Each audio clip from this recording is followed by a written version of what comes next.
Roshni Dhar. Welcome to Medical Dialogues, daily dose of health and medical news. Let's look at today's top headlines.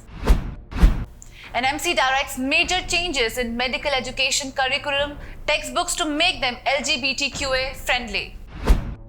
MD DNB equivalents to be medical teacher. Government notifies MTP rules for abortion up to 24 weeks.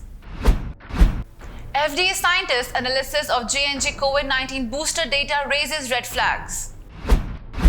Complying with the suggestions and views put forward by the Madras High Court on the cure phobia in MBBS and PG medical courses, the NMC, while addressing the issue raised by the LGBTQA community, has directed necessary changes in competences of CBME curriculum. Issuing an advisory for all medical institutions across the country, the ABEX medical regulator has asked the concerned authorities as well as authors to amend the information in the textbooks and not recommend those textbooks and data with unscientific and discriminatory information about virginity, LGBTQ community and homosexuals. Last month, the Madras High Court, while dealing with the plea, highlighted the need of revamping the existing medical courses curriculum and making them up to date. The bench had observed that the medical courses in India reaffirm queerphobia and discrimination against the LGBTQA communities. The court had pointed out that the medical professionals often apply treatment methods on transgender, which are more of a conversion therapy, camouflage as medical and mental health support. Now, taking into account the direction passed by the Madras High Court, the NMC has issued an advisory for all stakeholders, authors of medical academic textbooks and institutions. In this connection, all the medical universities, colleges, institutions are directed by the NMC that while teaching UG and PG students, wherever the issue of gender or similar kind arise, the mention of clinical history or complaints or symptoms examination findings or history about nomenclature shall not be taught in such a way that it becomes perceived in any way discriminatory, insulting to LGBTQA community. Further, all the authors of medical textbooks are instructed under the advisory to amend the information about virginity, LGBTQA community and homosexuals, etc. in the textbooks according to the available scientific literature, guidelines issued by the government and directions passed by the honorable courts. With the release of its draft Teachers Eligibility Qualification Regulations 2021, the NMC has spelled out the basic requirements for medical teachers, spelling out the entry points medical academia. Amongst other rules, the guidelines also specify criteria for establishing MD-DNB equivalents for PG as well as super specializations.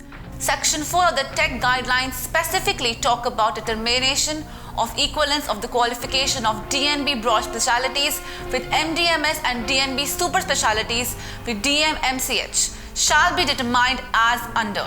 Those candidates who have undergone DNB training in an institution that now runs an NMC recognized postgraduate degree courses in a given subject, their DNB qualifications shall be considered at par with NMC recognized qualification in that subject only.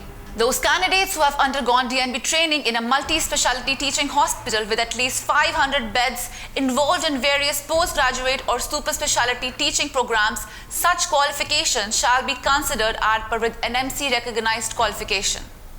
Those candidates who have undergone DNB training in both broad specialty and super specialty courses in other locations, 100 to 500 bedded hospitals, shall work for one additional year as a senior resident in an NMC recognized institutions for equivalence with MDMS and DNB.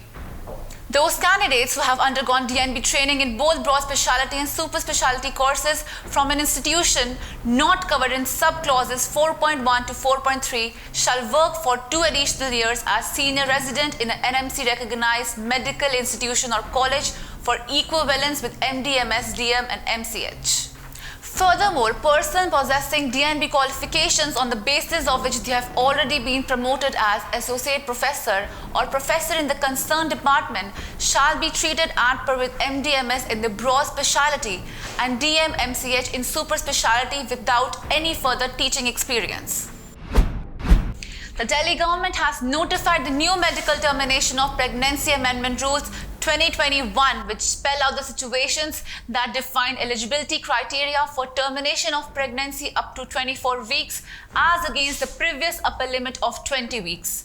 The eligible categories include survivors of sexual assault, rape or incest, minors, women with physical disabilities, mentally ill women including those suffering from mental retardation and situations where the fetal malformation has substantial risk of being incompatible with life. This category also includes cases where it is attested that if the child is born, it may suffer from physical or mental abnormalities to be seriously handicapped. The rules also create space for women whose cases may be considered where there is a change of marital status during the ongoing pregnancy, like widowhood and divorce.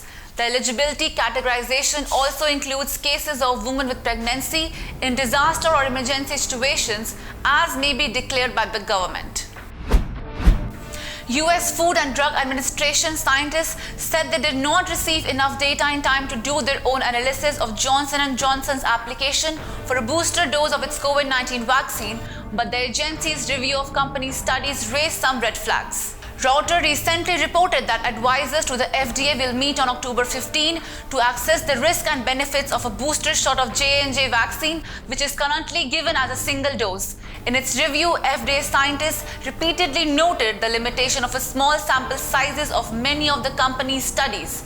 They noted that data J&J used to support administering a booster 6 months after the initial shot relied on a test to measure immune response that has not been validated and was possibly not sensitive enough. That mismatch in assessment tools would make it challenging to make meaningful comparisons with data from the company's larger 2-dose booster trial.